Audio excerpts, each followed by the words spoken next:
As you're casting on, make sure that your stitches don't get too tight by making sure to pull the yarn on your thumb instead of the yarn on your finger.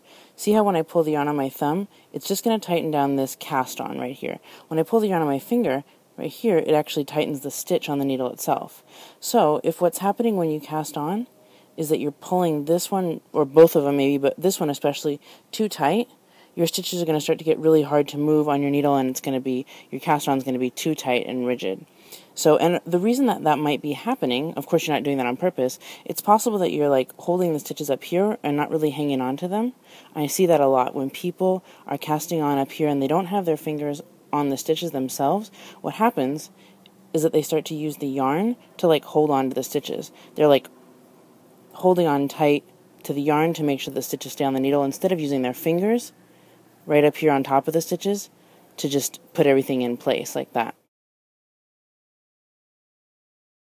So make sure that you're not holding your stitches down here like this, like afraid to touch your stitches, because I can guarantee you that you're going to be pulling really tight on the yarn on your finger in order to maintain control like that, and your stitches are going to be too tight. See, let's look at these.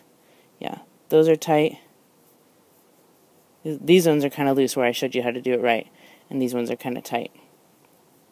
So make sure just to pull the yarn on your thumb and not so much the one on your finger. Easy does it for that.